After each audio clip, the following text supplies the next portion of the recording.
Hey everyone. तो आज हम लोग बात करने वाले हैं यूज कॉल बैक के बारे में। पिछले वीडियो में हम लोगों ने कवर अप किया था यूज मेमो, और यूज मेमो में हम लोगों ने देखा था कि किस तरह से यूज मेमो हमारे कोड को काफ़ी ज़्यादा ऑप्टिमाइज कर देता है। और आज हम लोग यूज कॉल बैक में भी कुछ इसी तरह का देखेंगे। तो अगर आप लोगों ने पिछला वीडियो नहीं देखा है तो ज़रूर से देख लें यूज मेमो वाला, क्योंकि उसका थोड़ा सा फ्लेवर आपको यहाँ पे देखने को मिलेगा और थोड़ा बहुत कन्फ्यूजन भी हो सकता है, तो इसलिए भी देख लें। अब जैसे आप देखोगे स्क्रीन पे एक बहुत ही सिंपल सा एक प्रोग्राम है। ये एक टॉगल बटन है, मैं इस पर क्लिक करूंगा और आप देख सकते हो ये वैल्यू यहाँ पे टॉगल हो रही है, ठीक है। और एक सिंपल सी यहाँ पे मैंने वैल्यू सेट की हुई है, नम वैल्यू 10। अभी आप कहोगे कि यार इसका क्या काम है, सब समझ में आ जाएगा, बस ये कोड इतना ही सा है। तो ये रहा कोड। तो इस कोड को थोड़ा सा समझ लेते हैं। तो बहुत ही सिंपल सा कोड है। मैंने यहाँ पे आप देखोगे एक नम वेरिएबल, एक ग्लोबल वेरिएबल डिक्लेयर किया हुआ है। उससे वैसे कोई फ़र्क भी नहीं पड़ता है, बस मैंने किया हुआ है। यहाँ पे आप देखोगे मैंने यूज स्टेट लिया हुआ है टॉगल करने के लिए, ठीक है। और यहाँ पे आप देखोगे मैं इस बटन के थ्रू टॉगल कर रहा हूँ वैल्यू। तो यहाँ पे मैंने नॉट ऑपरेटर यूज़ किया हुआ है। तो जब जब मैं टॉगल बटन पे क्लिक करूँगा तो नॉट ऑफ टॉगल हो जाएगा। तो अगर ये इनिशियली फॉल्स है तो फॉल्स का नॉट क्या हो जाएगा, ट्रू, और ट्रू का नॉट क्या हो जाएगा, नेक्स्ट टाइम जब मैं क्लिक करूँगा तो फॉल्स हो जाएगा। तो इसी वजह से आप देखोगे जो वैल्यू है हमारी टॉगल की वो कीप ऑन चेंजिंग हो रही है, मतलब वो बार बार चेंज हो रही है। और फिर आप देखोगे मैंने यहाँ पे एक चाइल्ड कंपोनेंट बनाया हुआ है। और ये चाइल्ड कंपोनेंट में अगेन ये एरर भी नहीं है, बस ये एक वार्निंग काइंड ऑफ है, तो इसको हम लोग डील करेंगे बाद में। ये है प्रॉप सैलिडेशन से रिलेटेड, बट अभी के लिए उसके हमें कोई लेना देना नहीं है। और आप देखोगे यहाँ पे मैंने क्या किया हुआ है, एक मल्ट नम बाई टू, मतलब एक मल्टीप्लाई नंबर बाई टू करके मैंने एक फंक्शन बनाया हुआ है, जो कि ये है। थोड़ा सा स्पेस दे देते हैं ताकि अलग से आपको दिखे भी। और फिर मैंने क्या किया, इस फंक्शन को पास ऑन कर दिया है हमारे चाइल्ड कंपोनेंट में, ठीक। और फिर यहाँ पे भी मैंने एक यूज स्टेट लिया हुआ है, ओके।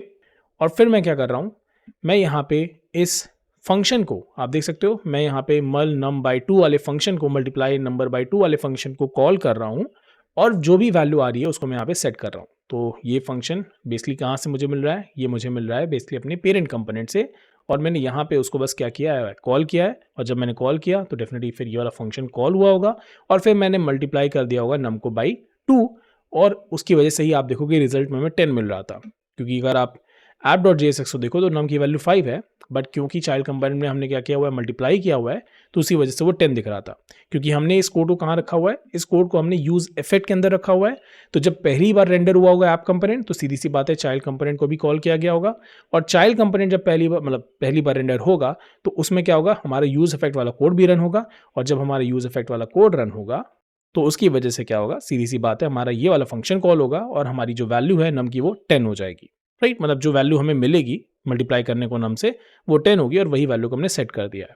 तो this is a very simple code, और उस वैल्यू को ही बेसिकली यहाँ पे हमने शो कर दिया है। तो अगर आप देखोगे, so this is the same code, यहाँ पे नम वैल्यू है। और आप देखोगे मैं इसको रिफ्रेश भी करूंगा तो ये 10 ही रहेगी, क्योंकि हमारा यूज इफेक्ट कॉल हो जाता है।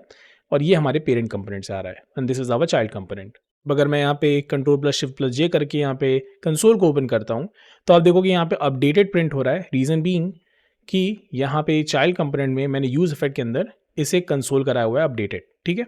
अब जिन लोगों को ये नहीं समझ में आ रहा है यूज इफेक्ट क्यों कॉल हो रहा है, चाइल्ड कंपोनेंट कहाँ से आ गया, तो भैया पहले आप यूज स्टेट यूज इफेक्ट वाले वीडियो देख लो, तभी समझ में आएगा, ओके। तो यहाँ पे आप देखोगे ये यहाँ पे कंसोल हो रहा है।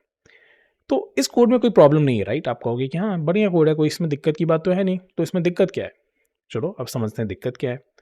अगर आप ध्यान से देखो तो इस चाइल्ड कंपोनेंट में मैंने ये जो यूज इफेक्ट बनाया है, उसमें मैंने ये मेक श्योर किया हुआ है कि हमारा जो ये यूज इफेक्ट है वो तब चले जब मल नम बाई टू, मतलब जो हमारा मल्टीप्लाई नंबर बाई टू वाला फंक्शन है उसमें कोई चेंज हो।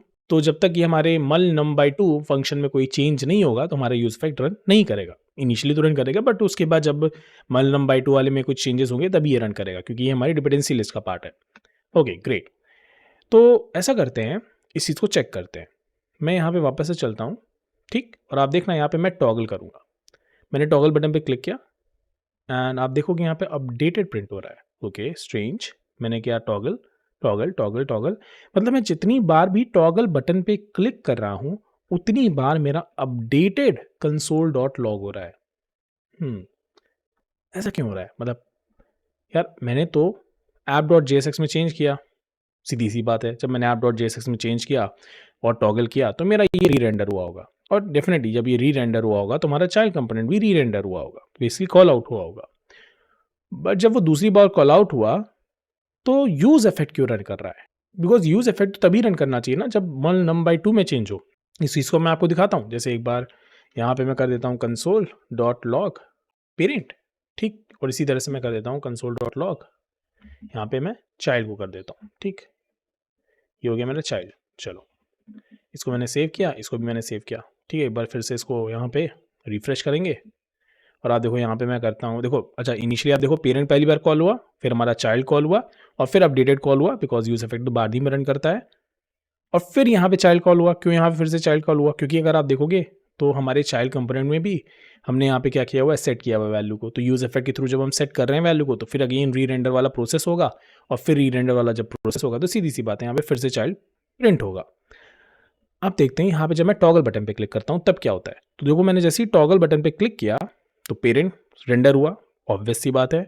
चाइल्ड रेंडर हुआ, ओके, बट ये अपडेटेड रेंडर भी, मतलब ये अपडेटेड भी कंसोल हुआ। मतलब कि हमारा ये जो यूज इफेक्ट वाला कोड है ये फिर से रीरन कर रहा है। तो ऐसा क्यों हो रहा है? क्योंकि मल नंबाई 2 में आपके हिसाब से तो मतलब कोई चेंज नहीं हो रहा है, राइट? पर ऐसा नहीं है, मल नंबाई 2 में चेंज हो रहा है। जब हमारा ऐप कंपोनेंट री रेंडर हो रहा है तो हो क्या रहा है, हमारे मल नंबाई 2 को एक तरह से रिक्रिएट किया जा रहा है। और क्योंकि ये रिक्रिएट हो रहा है, जब जब ये रेंडर होता है हमारा ऐप कंपोनेंट, तब तब हमारा ये जो यूज इफेक्ट वाला कोड है ये भी रन होता है। क्योंकि हमारा यूज इफेक्ट किस पे डिपेंडेंट है? मल नंबाई 2 पे डिपेंडेंट है। बट सीधी सी बात है, ये हो तो रहा है तो चलो ठीक है, बट ये अच्छी चीज़ नहीं है। चलो अभी तो मैंने एक बहुत ही छोटा सा यहाँ पे कोड लिखा हुआ है, रिटर्न नम इनटू 2, बट ये हो सकता है कोई बहुत बड़ा कोड हो। और इस फंक्शन में इवन तो कोई चेंज मैं नहीं कर रहा हूँ, उसके बावजूद इसकी वजह से मेरा जो यूज इफेक्ट वाला कोड है वो इफेक्ट हो रहा है। और ये चीज़ तो मैं नहीं चाहूँगा। मैं फालतू में क्यों चाहूँगा कि मेरा यूज इफेक्ट वाला कोड रन करे? क्योंकि मेरी डिपेंडेंसी लिस्ट में ठीक है मल नंबाई 2 है, जो कि होना चाहिए, कोई बात नहीं, मगर मल नंबाई 2 में एज सच देखो तो कोई चेंज नहीं हो रहा है। बट जब ये री रेंडर हो रहा है तो ये रिक्रिएट हो रहा है, और ये रिक्रिएट हो रहा है तो उसकी वजह से क्या हो रहा है, मेरा यूज इफेक्ट भी रन हो रहा है। तो मैं इस चीज़ को कैसे अवॉइड कर सकता हूँ? आप लोगों ने सही सोचा होगा और गेस भी कर लिया होगा। तो भाई यहाँ पे मुझे क्या करना होगा, यूज़ कॉल बैक का यूज़ करना होगा। तो जैसे आप लोगों ने उसके बारे में पढ़ा था, अभी इससे पहले हम लोगों ने क्या पढ़ा था, यूज़ मेमो पढ़ा था, उसी तरह से मैंने यूज़ कॉल बैक के अंदर इस फंक्शन को अंदर रख दिया है। और यहाँ पे ओके ये इंपोर्ट हो गया अपने आप। यहाँ पे एरर क्या आ रहा है, ओके यहाँ पे आप देखो ये कह रहा है कि यार ठीक है आपने ये बना दिया, बट आपको डिपेंडेंसी लिस्ट इसकी भी बतानी पड़ेगी। सही बात है। तो मैं यहाँ पे एक डिपेंडेंसी लिस्ट लूँगा, और डिपेंडेंसी लिस्ट में मैं किसकी वैल्यू को रखूँगा, मैं नम को रखूँगा। बट अगर मैं यहाँ पे देखो नम भी रख रहा हूँ तो ये बेसिकली वार्निंग दे रहा है कि यार ये कोई सही चीज़ नहीं है, बिकॉज अगेन हमने यहाँ पे जो नम वैल्यू ली हुई है वो हमारे स्टेट में कोई चेंज नहीं लाएगी। तो वही वो कह रहा है कि React to call back has an unnecessary dependency num, either excluded or remove the dependency array. Outer scope values like num aren't valid dependencies because mutating them doesn't re-render the component. Okay, तो let's do one thing. यहाँ पे इसको run करने के लिए मैं क्या करता हूँ, एक num variable as a use state के फॉर्म में बना लेता हूँ। तो मैं कर लेता हूँ set num, ये तो हम कर ही सकते हैं, और use state let's say initially जैसे वहाँ पे 5 था, मैं इसको यहाँ पे 5 कर लेता हूँ, इसको हटा देता हूँ। चलो अब देखो यहाँ पे ये वार्निंग यहाँ से चली गई है, ठीक है। अब देखो ठीक है, मैं अभी इस सेट नम का यूज़ नहीं कर रहा हूँ क्योंकि अभी उसकी ज़रूरत नहीं है, बट जो मैं आपको दिखाना चाहता हूँ उसको आप बस ध्यान देना अभी। अब आप देखो मैंने क्या किया, मैंने नम को डिपेंडेंसी लिस्ट में डाल दिया, और मैंने क्या किया, इस पूरे फंक्शन को यूज़ कॉल बैक के अंदर पास ऑन कर दिया। लेट्स गो बैक, और यहाँ पे मैं फिर रिफ्रेश करता हूँ। अब देखना ध्यान से, पेरेंट चाइल्ड अपडेटेड चाइल्ड, ठीक है, ये तो इनिशियली था ही। अब मैं यहाँ पे टॉगल पे क्लिक करता हूँ, मैंने यहाँ पे टॉगल पे क्लिक किया, and now you can see हमारे यहाँ पे पेरेंट कॉल हो रहा है, हमारे यहाँ चाइल्ड कॉल हो रहा है, बट हमारे यहाँ पे यूज़ इफेक्ट रन नहीं कर रहा है। मतलब हमारा जो अपडेटेड वाला पार्ट था जो पहले रन कर रहा था, अब वो यहाँ रन नहीं कर रहा है।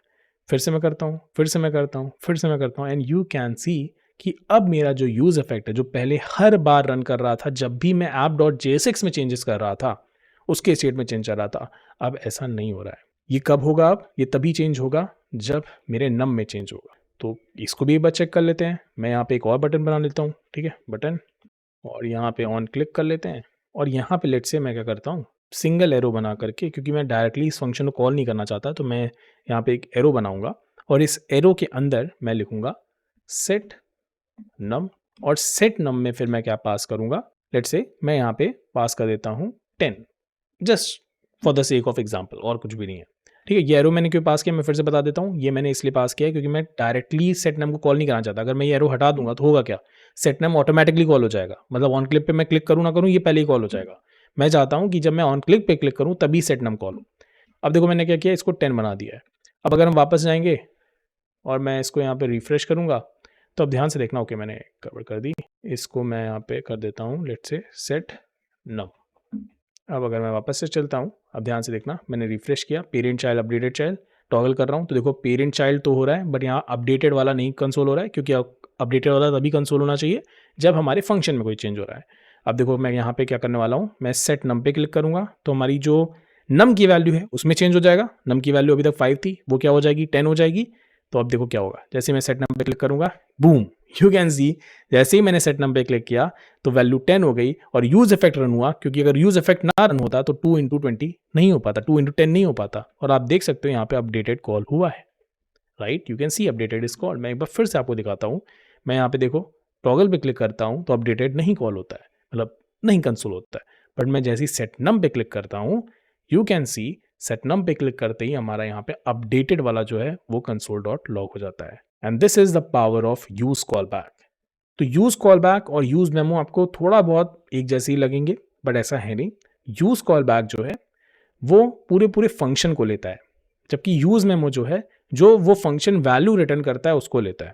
मतलब कि अगर मैं यहाँ पे यूज मेमो लेता फॉर एग्जाम्पल, मैं आपको बस बता रहा हूँ, तो instead of taking this whole function वो क्या कर रहा होता, मतलब जो रिटर्न में लेता वो इस रिटर्न वैल्यू को इसके अंदर पास करता यूज मेमो। बट क्योंकि मैंने यूज कॉल बैक लिया हुआ है तो ये एंटायर फंक्शन को ये इसके अंदर ट्रांसफर कर रहा है।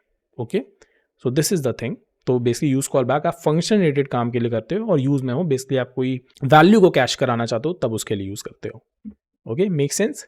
तो हमें कब यूज करना है यूज कॉल बैक का, जब हमारे पास कोई फंक्शन हो तब हम यूज कॉल बैक लेंगे। जब हमारे पास कोई कैश वैल्यू होगी, मतलब किसी वैल्यू को हमें कैश कराना होगा, उस टाइम पे हम लोग यूज मेमो का यूज करेंगे। यूज मेमो और यूज कॉल बैक के केस में मैं आपसे ज़रूर से कहूँगा कि इनके डॉक्यूमेंटेशन को ज़रूर से रेफर करें। यहाँ पे आपको काफ़ी कुछ एक्स्ट्रा सीखने को मिलेगा, क्योंकि देखो मैं वीडियो में मैंने सारी चीज़ें कवर अप की हैं, एज सच मैंने आपको आइडिया दे दिया है कि ये कैसे वर्क करते हैं, इनका क्या फ़ायदा है। बट स्टिल अगर आपको इनके बारे में और डेप्थ में जानना है तो डेफिनेटली आपको इनके डॉक्यूमेंटेशन को चेक करना चाहिए। You will find each and everything in a very good way. जैसे कि आप देख सकते हो use memo is a React hook that lets you cache the result of a calculation between rerenders, right. जैसे कि मैंने बोला था वैल्यूज को अगर आपको कैश करना है तो आप यूज मेमो यूज करोगे। वहीं पे आप यूज कॉल बैक देखते हो तो is a React hook that lets you cache a function. तो there is function but it lets you cache a result, right. तो ये दोनों डिफरेंस होता है आपकी यूज मेमो और यूज कॉल बैक में। But definitely look at the documentation, they are good, they are really good. और अगर आपको वीडियो अच्छा लग रहा है तो यार लाइक भी कर दो, काफ़ी मेहनत लगती है इस तरह की वीडियो बनाने में, मुझे भी काफ़ी अच्छा लगेगा। तो चलो मिलते हैं नेक्स्ट वीडियो में, till then take care, bye bye.